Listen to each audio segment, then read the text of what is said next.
Welcome to Burn the Ship. This is the podcast where we connect entrepreneurs with professionals that can help you go all in on your business. We talk to people that have walked the walk, talked the talk, been through all the things that we experience as entrepreneurs, and come out the other side of that process more knowledgeable, with more experience, more expertise they're willing to share with us so that we can hopefully run a more successful business. So, thank you very much for coming. I wanted to say that first of all. Anybody that shares their time with myself and my audience to teach us something and walk us through what it is that you do is very, very greatly appreciated. So I wanted to say that. Thank you very, very much. But why don't you go ahead and Thank you. introduce yourself and tell us a little bit about yourself and your product? Yeah, definitely. And first off, thank you guys for having me as well. Any opportunity to be able to share some insights and work with others, I think is a beautiful thing. I as well. Yeah. Yeah, so my name is Sebastian Mourra. I'm the CEO and co-founder of a company called Alfana AI. We're based out of Miami, Florida. My background, I've always been kind of entrepreneurial. Whether starting up businesses or working on side hustles, kind of been a big background. Started my way in the music industry and worked at Universal Music Group, working at like digital marketing and a lot of different areas while I was there. Ended up quitting that job and starting up, throughout those 10 years, started up about three different ventures, an agency and two software companies.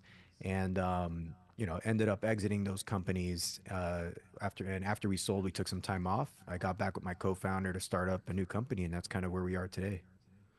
So tell me a little bit about the product because I didn't get like the pitch, right? I got it purely off of looking at the product, checking out the website. So I haven't talked to anyone in person about it. But from my perspective and someone that got into the content game like really organically, right? Like kind of our story of this podcast and a couple of other things that we do creatively was, my industry being in the payments world is super face to face. It's anywhere that you can go out in the world and meet business owners, right? And then COVID happens and boom, like those opportunities are gone for us. So, we really use this podcast as a way to interact with our existing clients and kind of cement that relationship with them. And then, 4 years later, we've just released, our 400th episode of Burn the Ship. So it's been a cool thing, but I learned everything truly by trial and tribulation that I know now in the content world and some guidance and mentorship from other people that are in a similar space. And I wish I would have known or wish I would have had the ability to use your product 4 years ago because it would have really I think a lot of what it does is makes you realize what it is that people are actually paying attention to. So tell me a little bit about the product and kind of what was the inspiration for getting it started and a little bit about what the traction's been like. Absolutely. And I think just from hearing your story, I think that kind of goes a little bit towards why we built this product as well. Alfana, essentially, what we do today is we'll take any video, audio, or podcast and we'll turn it into over 30 pieces of content. And we do it in record time. It happens like in minutes, sometimes even under 60 seconds. And if you think about the pain to be able to take long form video like a podcast or a show like we're recording right now, and to be able to now handle everything you need to do post production in terms of getting to market, producing all the assets and everything like that, it's a very tedious and time consuming task, right? Um, and when I kind of go back, like, again, I worked at Universal Music Group for a couple of years and I got to meet with tons of artists and creators in the space, right? Who day in, day out was producing and making content, but music at that point. And Sure. then when I left, we started up an agency to help other businesses and artists and even like music and entertainment industry, like others, to be able to help promote their business and promote what it is that they needed to do to make more revenue. And the thing that we saw with meeting again with creators and founders and marketers was just the amount of time that it took for them to be able to create content, to repurpose content, or to understand like what do I even post? If today, like for example, short form is so important, what do I make? How do I make it? How do I, I put it up and I get zero views. And it's like if you don't understand how to do it, you're gonna waste a lot of time and then you give up, right? And so for us, we were like, with Alfana, we wanted to be able to help um, people like that, others, creators and founders who wanted to be able to get off the ground and know exactly what they needed to create. And if we start with a long form piece of content, we'll take care of everything else. How do we repurpose it and turn it into other forms of content and eventually make that entire process autonomous for you? And how does this your product stack again? Because I see it a lot. The Not a lot, but I know of a handful of other products that try to do something similar. And our experience, well, I guess maybe from an editing perspective, the person that handles all of our back end, it's probably very um, inspiring to see what that algorithm kind of churns up. But it's not great. You know what I mean? The a lot of the subtitles are incorrect. You know, you basically have to take that inspiration and then go and recreate that same effect in Premiere. Is kind of the way that we've used products like that in the past. So Right. how does your product kind of compare to some of the competitors that seem to be um, made kind of cheap? Yeah, that's a great point. I think that there's so much opportunity in this space, and there's always going to be competitors and even more that pop up. And the thing that we saw with a lot of competitors and what our users, because we spoke to hundreds of users even before we built the product and while we were building, right?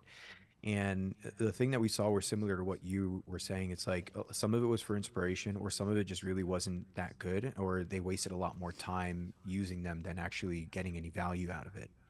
And so, for example, with our platform, right, number one, we don't just do video. So we could turn video into short form video and create clips and all that.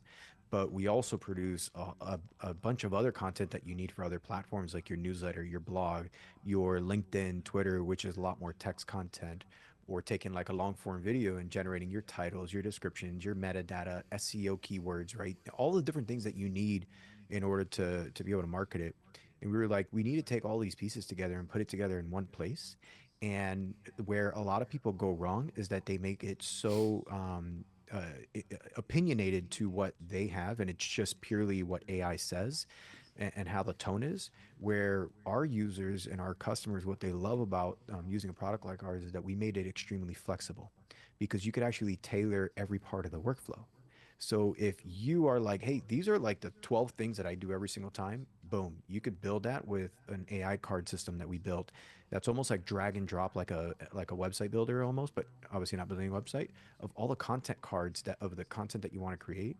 And then we give you access to the source prompts so that you can actually modify each and every one of them. Because once you do that once and you save that, that now becomes your workflow to be able to reuse for the next 100 videos or pieces of content that you want to create. Does that make Right. sense? Yeah, it absolutely does. And that was kind of my interaction with the product was that it was like the way I described it was some of the other things that we've used seemed like an AI prompt that you really don't get to modify, right? It's like cook me up whatever seems like it could be most viral, Yeah. right? And then you really with Alphona, it's like it's that approach where you get to give a longer, more specific prompt of here's what I'm looking for and here's how I'm going to use it. Help me with these specific things, which I thought was much more applicable, right? Because really, how much time are you saving if you're using a product that cuts something into 12, 20, however many pieces of content, and then you've got to go review all those pieces of content and see if they work for you, or you've got to go recreate them in another program, or really try to understand what they're going to do for you or where they need to post it. Like it seems like there's still work to be done because you didn't get to educate the AI on the end result before you started to generate content. And Alphana seems to take a lot of that back and forth with interacting with the content away from you because you have a little bit of customization and flexibility. Absolutely. And I think that comes down to because every person, every show, every creator, every founder, even though some might have similar goals in mind and what the outcome is, that they have a different approaches and different styles, and you want to be able to adapt to that, you know? And those are things that we look at. So when we talk to users, we talk to customers, we're like, we try to figure out and unravel some of the challenges that they're having, and figure out how they could be almost eliminate a huge part of the workflow of their day to day so that they could focus on their core.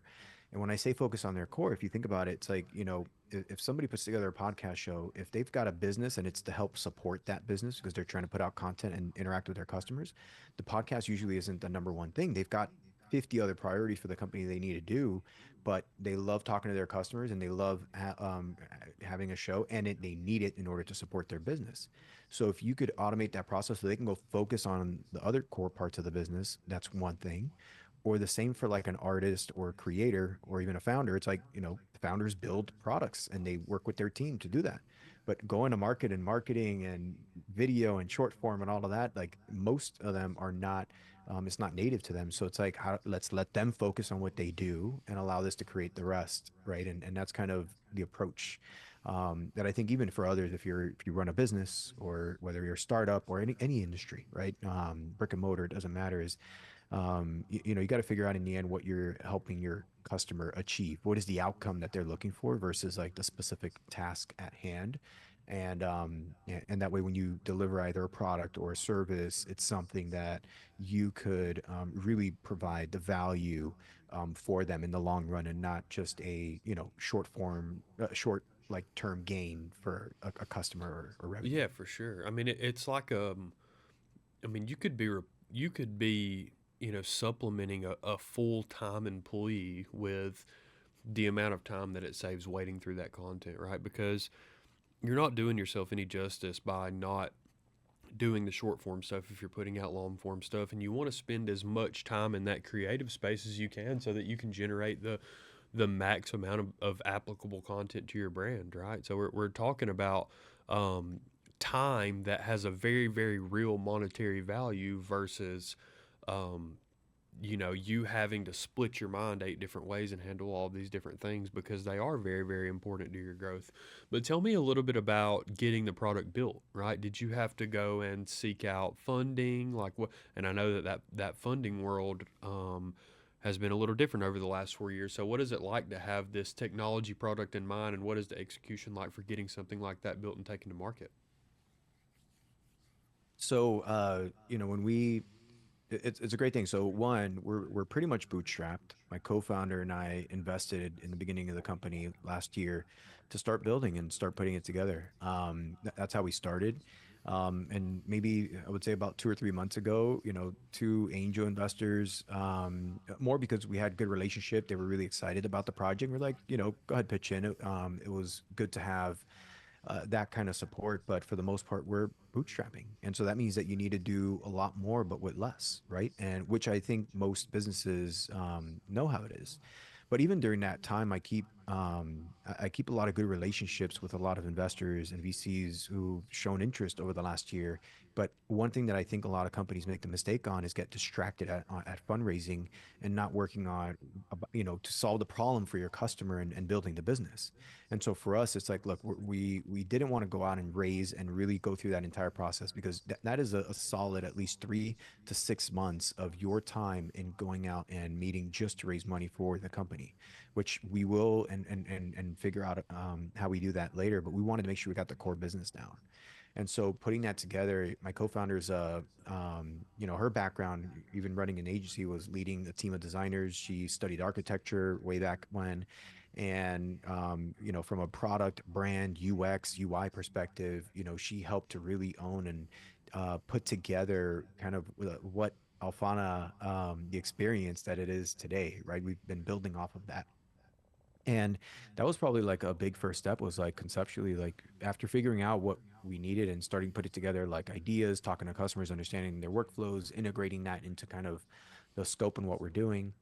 And then we pulled in engineers that we've worked with in the past to help us in building Alfana and what it is today. And so really kind of collaborating to be able to put together and build and figure out, well, what technologies, 'cause there's so much. And the thing with AI, and I think anybody who's building an AI today, or if you're thinking about it, is that it moves so fast. And what was great a week ago could be completely different this week. Yeah, And sometimes you got to start over because, something just made what you just finished working on redundant, and it's already now 6 weeks sure. ahead. And so I think building a company today, especially, let's say you're trying to build an AI business, you've really got to think through like things that, like, what doesn't matter if it changes how it's done? What is the core?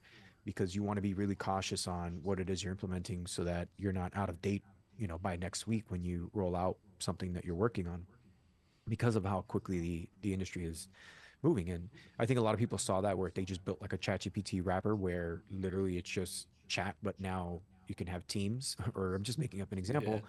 And then, of course, OpenAI and others have team support. Now you can add your team for $25 a month. Like, you want to be cautious on what you're building and not something that is just a small feature update that these companies can make, right?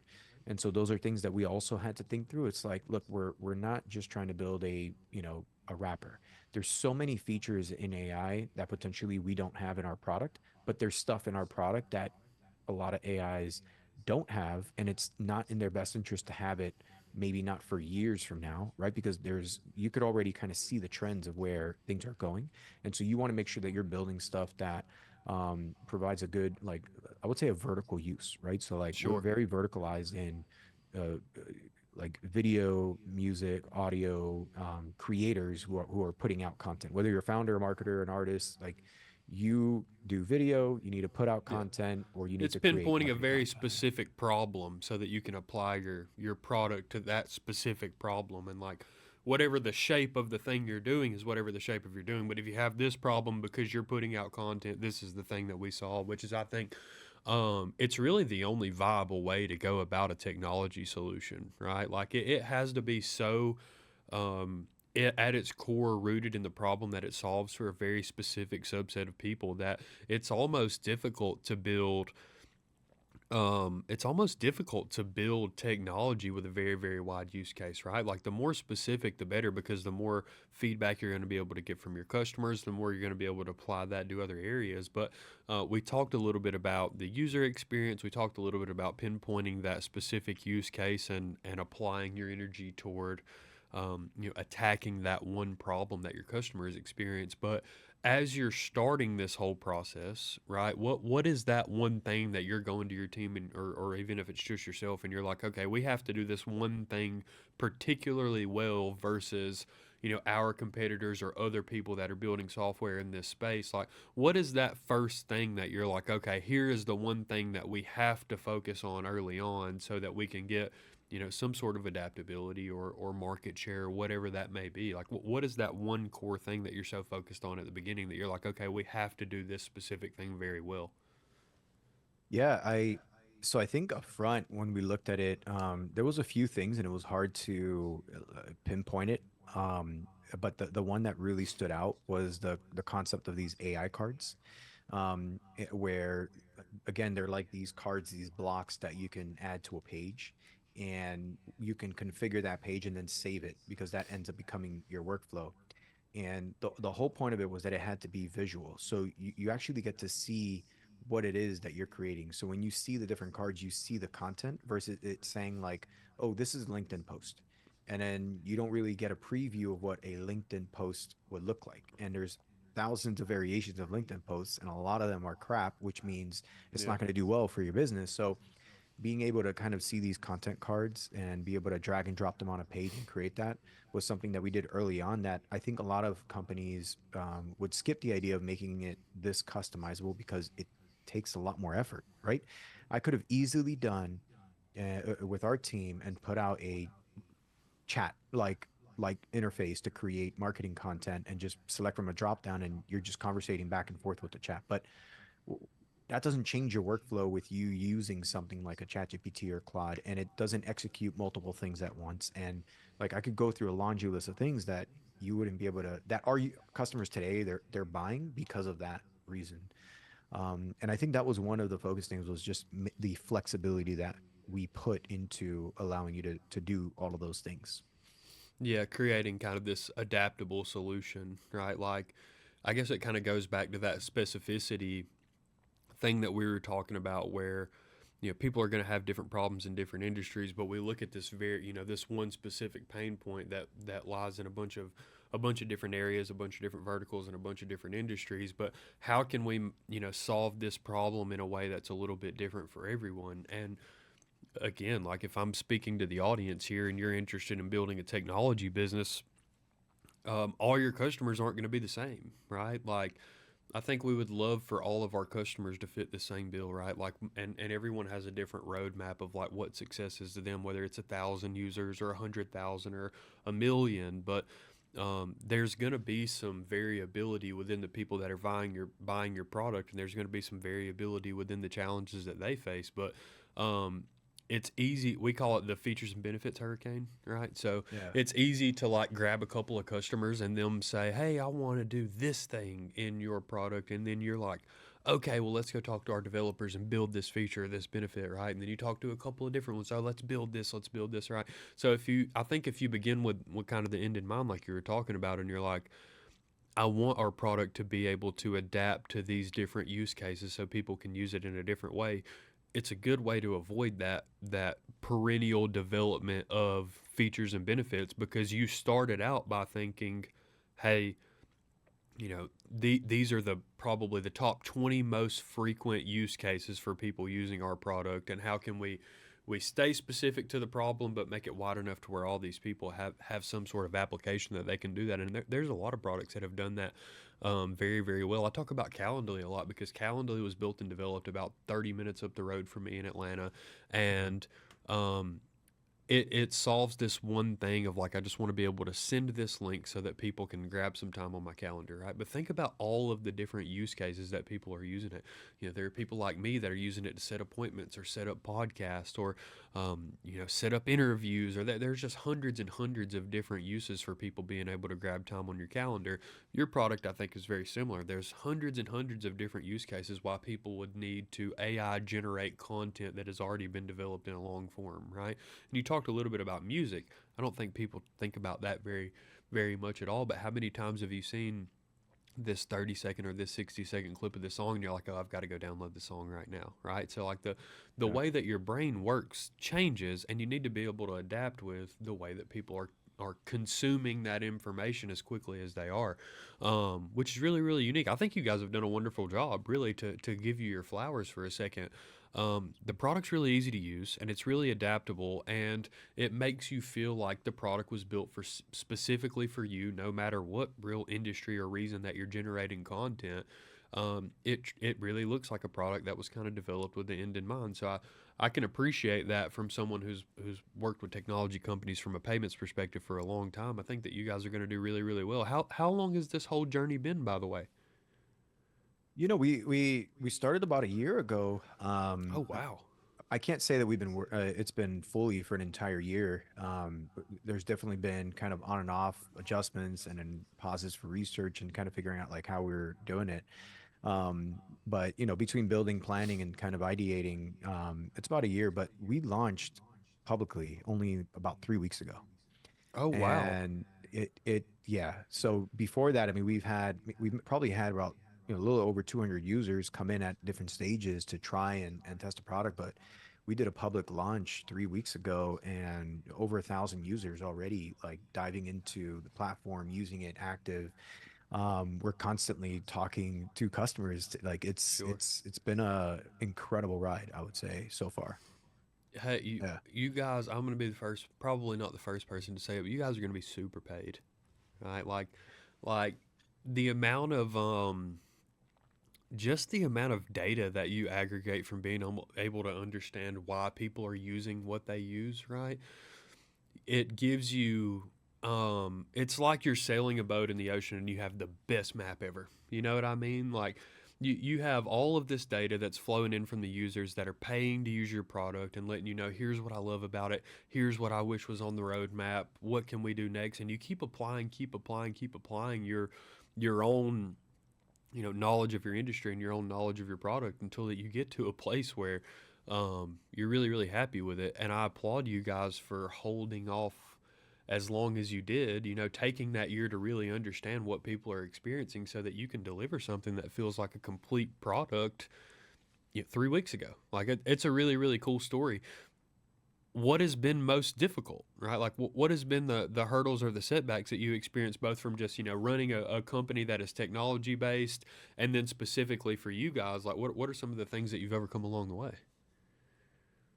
I think if I had to pinpoint one of the biggest challenges that we had with building this company versus others is that industry is moving at a way faster pace, and things change almost every single day, every single week. It's what it feels like. There's always a new piece of technology, there's always a new way of doing something, and it's never been as fast, right? And I think that's something that a lot of other founders and anybody building for the last year, year and a half has been facing, is kind of seeing how quickly things have been changing. And so I think that's obviously been a challenge in kind of thinking through. It's like, are we, you always got to think to yourself, like, are we building really the right and the best solution for the long term?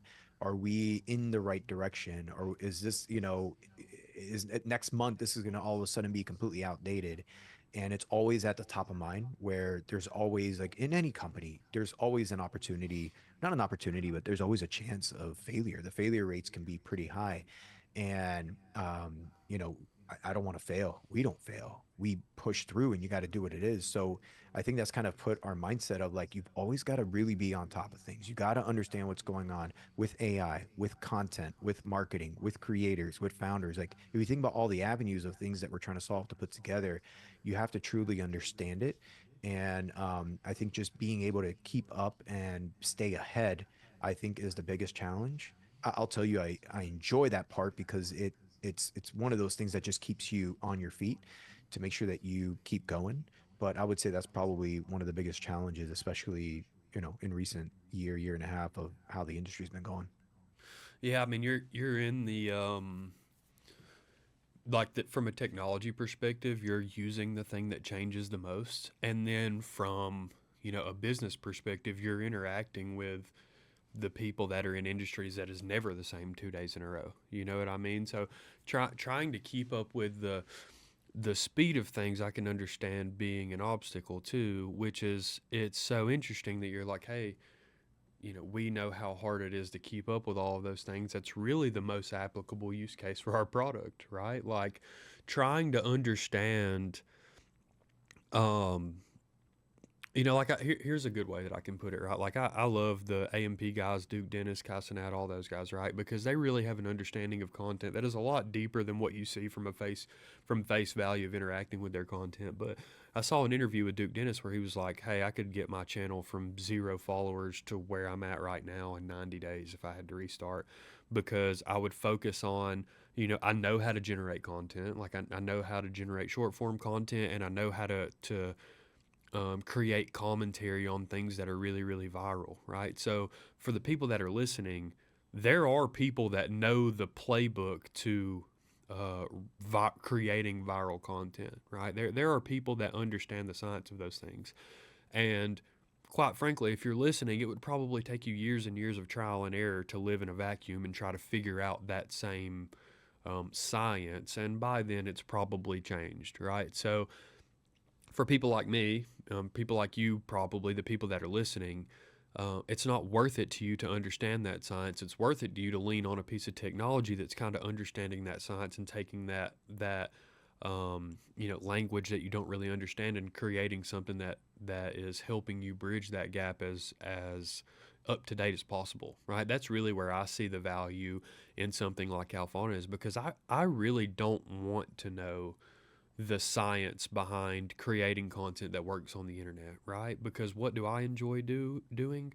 I enjoy creating content, right? Like I am that person that enjoys, if I'm in the music world, I enjoy making music, right? If I am in the podcasting world or the YouTube world, like I enjoy creating the content. And one of the things that I see a lot is people falling out of love with the things that they do because they spend so much time trying to learn this other language, which is, okay, I love making the content, but how do I make it work on the internet, right? If you don't want to take the year, 2 year, 5 years that it takes you to really build a system, based on science on how to be more viral on the internet, there are products out there that historically don't do that very well. And then I wander across Alphona and I'm like, wow, what a way to replace all of this time and effort I put into trying to understand how the internet is moving faster than I can understand it, right? So it's a cool thing, and I can understand being probably one of the obstacles being, how do we lay this out there in a way that people can understand it and relate to it? And I think for you guys, probably a big benefit is that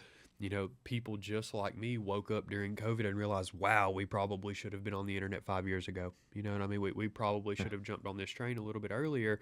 Yeah. And now, you guys are bringing it, via a product to people that, like, it's going to become a necessity. If you don't believe that it's a necessity in your industry right now, I encourage you to look at people that are very successful in the industry that you're in, and they're probably using short form content or podcasting or some form of content creation to their benefit as well. So trying to understand and learn these things, sometimes is a waste of your time when there are products out there that can shorten that learning curve so fast, and you can kind of reverse engineer it. Like, why does this piece of content work? How can we replicate that? And how can we do it again? And how can we teach AI that we love this and here's where we want to stay? It's a much better use of your time because, like myself, like I've had 3 full-time engineers, editors, and producers on staff for the last 4 years. Like, that's probably a couple $100,000 we've sunk into the video world, and now we literally use a product similar to Alfano, which we're not using anymore. We're going to use your product, but it's just really really unique. Like, if you understand and or at least at some level believe that content and repurposing content is valuable to your industry, I encourage you not to go read all the Internet for Dummies books and try on a product like Alfano that says, hey, if you wanted to take this strategy and apply it to your business, here's a little bit of what it looks like. So I think it's really, really cool because um, there's people like me that just don't have the time to understand those things. And more than likely, the people listening are the same way. They're, in their first year or couple years of business, and they're saying, how do I get into this whole content thing? And the easiest thing to do is do nothing, right? Like, I'm a pressure washing company, so I'm going to spend my time pressure washing. Well, realistically, some of the most successful people in that world, they haven't picked up a pressure washer in months and months or years because they're perfecting the art of digitally marketing and interacting with people from a content perspective. So if you don't think it's important to you, I promise you it will be, and you should probably do it before everybody else in your industry is doing it, which we absolutely did not, and we pay for that a little bit every day. So but Sebastian, I think what you're doing is really, really cool. If there's anything that I can do or people within my network as you guys continue to, make changes, experience thing, or there's people that you want to know, or you need, introductions to people that have also been in that technology game for a while. I'm very fortunate that Atlanta's kind of really adopted that startup and technology space and been very endearing to those people. So I would love to be a part in helping you guys be successful because I think what you do is really, really cool. And I think that there's a lot of people like me that can appreciate your product and what it can do for their business. How do people find your product? How do they try it? How do they reach out to you or someone on your team if they have questions? What does that whole process look like? Absolutely. So what I would say is everyone can just go to alphana.ai. That's ALPHAN.ai. And maybe we could link it in the show notes. But I yeah, I will. would Yeah, we'll say have everything in the description for sure. beautiful. I say go there. Go ahead and sign up, free trial. No credit card required. You just click through all the way, and that'll let you in, so you can give it a try. And go ahead and open up the chat that you see on the site. That goes directly to my cell phone. So if you, I'm happy to have conversations. Anyone who is trying Alfana or needs help, whether it's their content strategy, marketing, or anything like that, if I can help, just chat through there. I'll work with you, and if we jump on a call, I'd love to. So I think that's the best way. And the other way to help is if anyone just tell one other person Yeah. about this, and if you think they're struggling and they need help to be able to cut out the number of hours on it, this is one way to help. And so yeah, Yeah, and to the audience, if you want to reach out and learn more, from Sebastian, I will say your website chat to your cell phone is not a very scalable solution. So you'll probably be, as your users continue to grow and your product gets more popular, you might not always be interacting with someone as knowledgeable as Sebastian. So take advantage of it while you have the opportunity. And kind of the way that we always end the podcast here is, just kind of summing up this whole journey, right? Like, I think every entrepreneur has this light switch moment where they're like, all right, I'm an entrepreneur now, and I have to do the things that it takes that other people aren't willing to do to make this whole entrepreneur run a business thing work. Um, So for you, what has this whole journey been like? Sum it up for me, and kind of what has it done for you, mentally and within your life, and why should other people be willing to take that same risk? Yeah, I think it, in general, life could be boring, and if you don't have meaning, and not only meaning, but if you don't have challenges that you're getting through, right? I really love to be able to get up and sleep thinking about problems that you want to solve, and how you can help others to help them with their outcomes, no matter what situation it is. And I think over the years, it's definitely been chaotic. Starting a business and running a business, a lot of you don't sleep a lot of nights. You're always kind of worrying about what's going on. You're always thinking about the financial piece, and when you staff up and you have your team and employees, you're like, well, you want to make sure you can hit payroll the following week, right? Sure. These are all things that have happened just being an entrepreneur for so many years, and you got to go through the ups and downs. But what I recommend everyone is always, keep your eye on what that long term goal and the vision is of the company, and you'll get there, because in order to get there, it's never a straight line. Every company Sure. that you see where their growth looks like it's a straight line, look at like 5 or 10 years before that, and it's like all these zigzags going down and going up. Like it's really is, right, until it really catches the wind, and you see the overnight success, but it rarely is an overnight success. So If it is, it's usually really short lived too. yeah, short-lived or a fad. Yeah, like Yeah. something happens and it's like, Yeah. oh, Your wild 15 seconds success. of fame. Yeah. Exactly. Or like, what happened with like crypto, and it just jumped really quick, and and it's sad because there is some good use for blockchain and crypto, but you saw this piece of arbitrage, and how people were just trying to make money and a lot of scams. But aside from things like that, like it's rare that you have overnight success. Look at OpenAI as a technology and AI company that, it looks like they put out ChatGPT and it was overnight. It was like the biggest growing company ever, but nobody knew that they've been working on this for like 10 years or so, Yeah. right? A really long time in a lab. And so, Yeah. I read a thing that said when the year that they started ChatGPT was it had only been like 2 years that Twitter had had a mobile app. wow. Yeah, it was really Yeah. young. Yeah, Really young. Really, really young. And yeah, when they built that company, no one knew what was going to happen. It was just pouring money in hopes that something worthy would come out of it, but nothing like what they're seeing today, right? And I think that's key, right? And you know that's why, like, even if you have like a long-term vision of something being great and successful up front in building a company, you don't have to build what the end goal is up front. You got to get there. Start with that yeah, very small micro, niche or vertical or problem, and work your way up. Is where a lot of good success you'll see in companies. And if you, and I think most entrepreneurs kind of battle with this of like, there's so many things you could work on and all these different pieces, and well, we got to go bigger. And you could take that time and focus on what that one true problem is, and build from there. yeah, absolutely. Well, I appreciate your time very, very much. I know I said that at the beginning, but I really do mean it. I think what you're doing is really, really cool. I think the product is really unique versus what else we see because trust me, like getting some of our time back when it comes to creating content is something that we have talked about for years and years and years. And your product is very unique and very applicable, and it speaks to people like me that don't want to learn everything under the sun when it comes to creating effective content. So I encourage you guys to go check out Alphana. Whoever made the decision that no credit card is required for your free trial is brilliant, by the way. I saw that. And if you're running a technology company, please don't make people put their credit card in to try your product. You're never going to get feedback. It's going to be really, really hard for you to compete with other people that are not doing that stuff. It's really, really smart. But please go check out Alphana. We'll have all the links to everything in the description, and reach out to Sebastian and the team and let people know what you think about it. Feedback is super important when it comes to growing a technology company, and nobody does anything incredible in a vacuum. So I hope we get some of our users signed up. We're absolutely going to try it ourselves.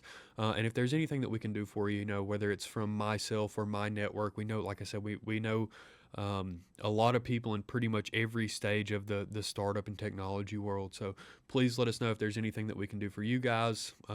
We'll edit this up, and once we get it released, we'll give you guys everything.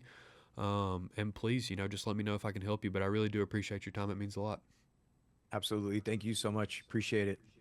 Yep, cool. All right, All burn the right. ship.